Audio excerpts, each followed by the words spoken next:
Oi gente, tudo bem? Hoje a gente vai continuar falando da introdução e dessa vez eu tenho mais 3 exemplos de introdução para você. Vamos comigo?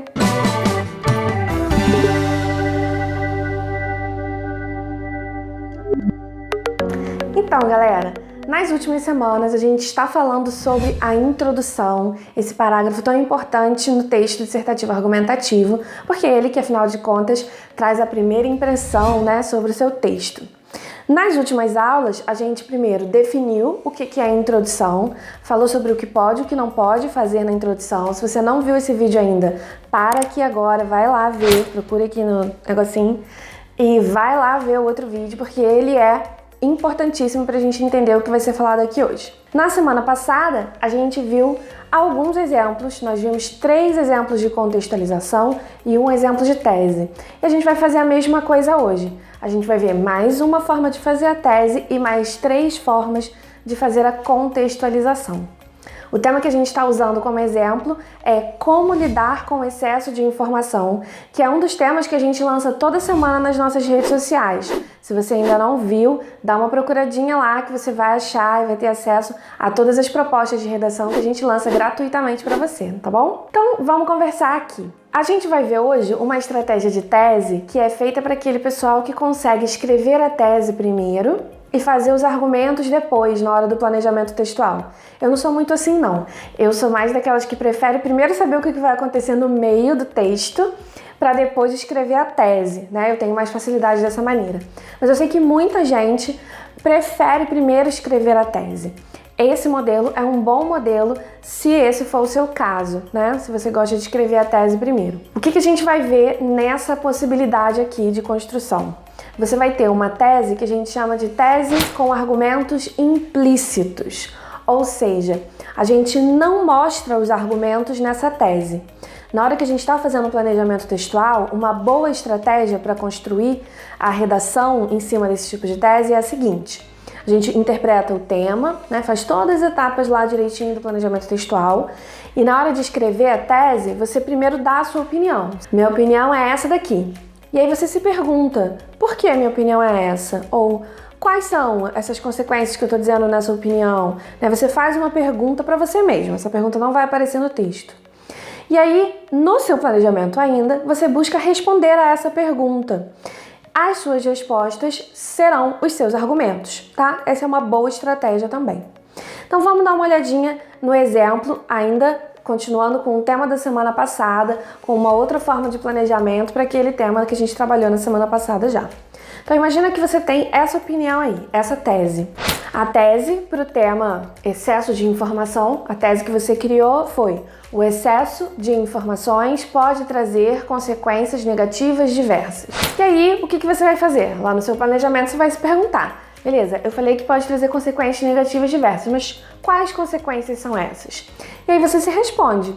As respostas, as consequências, serão os seus argumentos, tá bem? Repare, os argumentos não vão aparecer aqui nessa tese. Você não vai colocá-los na introdução. Eles só vão aparecer no desenvolvimento mesmo. É bem diferente do que a gente viu na semana passada, Da possibilidade que a gente viu na última semana.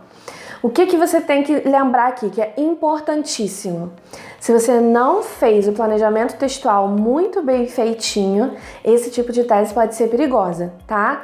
Então, tem uma necessidade aqui maior de se preocupar com o planejamento textual, porque você tem que ter certeza que as ideias estão bem arrumadinhas, bem organizadas, tá bom? E aí a gente vai lembrar que, além da tese, a introdução precisa também apresentar o tema, precisa da contextualização. Como eu já disse, a gente já explicou o que é contextualização no vídeo anterior. Então hoje a gente vai direto para os exemplos. Então vamos dar uma olhada aí em 3 outras maneiras de contextualizar e encaixar dentro dessa contextualização essa tese que a gente preparou. Vamos lá? Primeira estratégia é a contextualização tradicional. Essa daqui é a mais simples, sabe?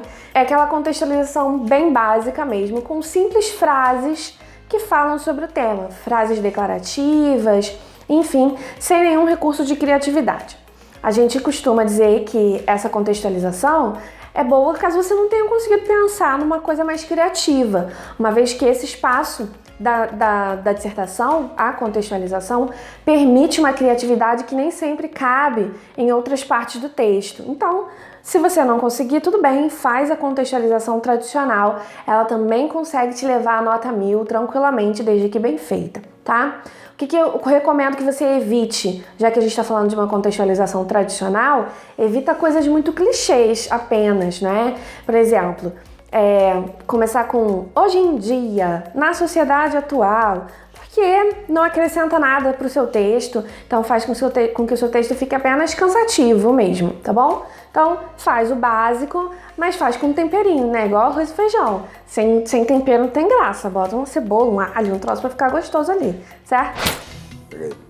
Não, obrigada, já comi, tá uma delícia. Então, vamos dar uma olhada no exemplo que vai aparecer aí na sua tela. Cada vez mais discute-se sobre a questão da quantidade de informações produzidas no mundo contemporâneo. Muitas vezes, somos levados a acreditar que quanto mais bem informados estivermos sobre um assunto, melhor.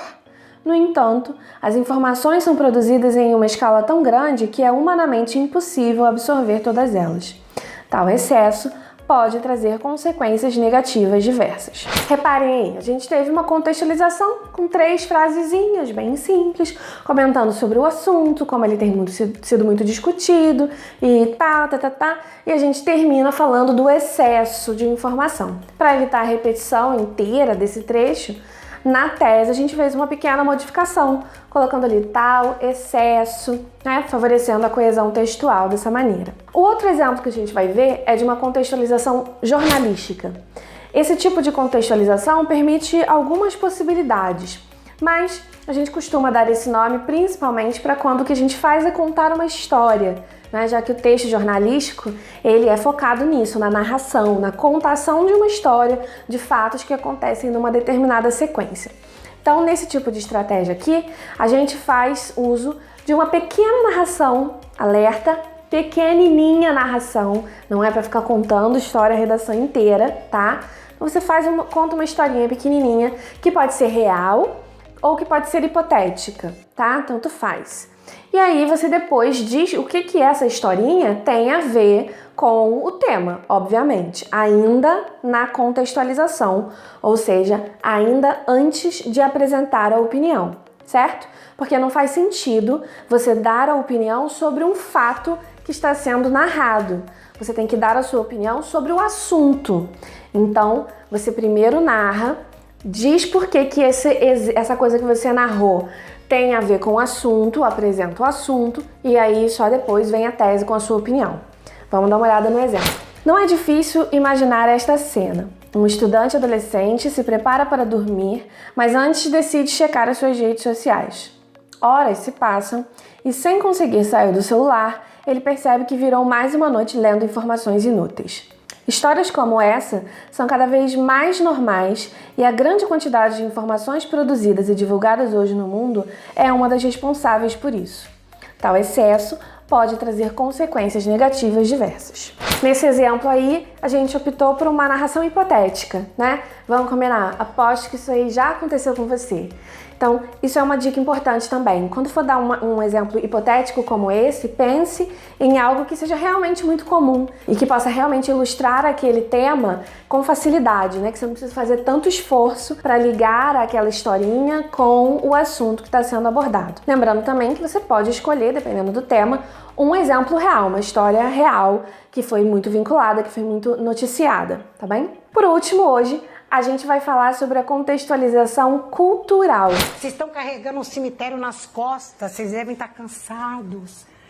Fiquem leves. Ufa. Que assim como a contextualização histórica, de que a gente falou no vídeo da semana passada, é muito interessante para uma prova como a do Enem por conta da interdisciplinaridade. Aqui, na contextualização cultural, a gente vai citar qualquer coisa da cultura mesmo. Você pode citar música, livro, filme, série de televisão, documentário, como é o caso desse exemplo que você vai ver aí agora. O documentário O Menino da Internet conta a história de Aaron Swartz, um dos criadores do Reddit, uma rede social que tem como premissa o compartilhamento de links com as informações mais variadas. O filme tem como objetivo central confirmar por que informação é poder. O grande problema que enfrentamos, no entanto, é saber lidar com toda a informação que é hoje produzida e compartilhada no mundo. Tal excesso pode trazer consequências negativas diversas. Percebam, nesse caso aí, a referência cultural foi feita a um documentário. O filme conta a vida do co-criador do Reddit, né? Ele era um programador e a vida dele foi muito pautada nisso, no excesso, na questão do excesso das informações. Então, a gente tem uma referência cultural que se relaciona com o assunto que está sendo abordado. Lembra, é uma desculpa para você tocar no assunto, você não precisa necessariamente trabalhar isso ao longo do seu texto inteiro. Pelo contrário, o seu texto vai trabalhar em cima da sua opinião, né? E a opinião tá lá, bonitinha, como a gente viu no finalzinho da introdução. Beleza? Então, se você curtiu esse vídeo, não deixa de se inscrever aqui no canal, não é mesmo? Deixa seu like e deixa um comentário pra gente também, ou com alguma sugestão, ou com alguma dúvida, que a gente com certeza vai te responder, tá? Não se esqueça que esse tema que a gente usou aqui como exemplo é um dos temas de redação que a gente lança toda semana nas nossas redes sociais. Nós estamos no Instagram, no Facebook, no Twitter e a gente também pode corrigir a sua redação. Se você quiser saber como, é só entrar em contato com a gente por uma das nossas redes sociais, tá bem? Beijo, até semana que vem!